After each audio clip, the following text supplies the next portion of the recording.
آپ کے جو اعداد و شمار تھے اگر اس کو میں سامنے رکھوں تو آپ کا خیال تھا کہ 40% لوگ خطِ غربت کے قریب زندگی پاکستان میں بسر کر رہے ہیں، تو اب جو آپ اپڈیٹ دے رہے ہیں اس کے مطابق تو 11.5 ملین جو اربن ڈیلی ویجرز ہیں یا دیہڑی دار ہیں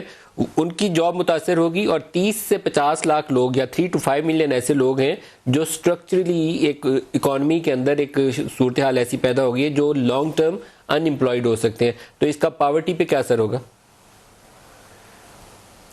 دیکھیں، اس کا بہت زیادہ اثر ہوگا پاورٹی پر، مجھے افسوس سے کہنا پڑتا ہے.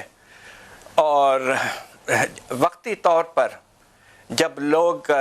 ہمارے جو دہاڑی کے ورکرز ہیں، ایک اور طبقہ ہے ہمارے ورکرز کا جو متاثر ہوتا ہے، اور وہ یہ کہ بڑے اداروں میں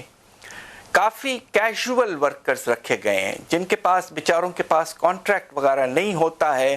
اور وہ تقریباً ایک لحاظ سے ڈیلی ویجز پہ وہ بھی کام کرتے ہیں. ان کا بھی نمبر جو ہے اگر آپ اس میں شامل کر لیں تو تھوڑا بڑھ بھی جاتا ہے، تقریباً یہ 1.30 کروڑ سے بھی زیادہ ہو جاتا ہے. اب اس کا اثر جو ہے وہ غربت پہ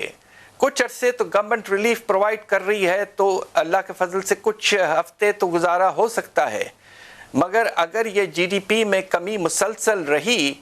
تو خطرہ یہ ہے کہ کم از کم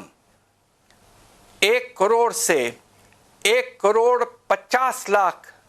لوگ اور بے روزگاری کے وجہ سے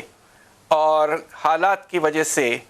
پاورٹی کی لائن کے نیچے چلے جائیں گے. یعنی کہ 40% سے بڑھ کر خطرہ یہ ہے کہ یہ 45% یا تقریباً 50% کے قریب بھی جا سکتا ہے.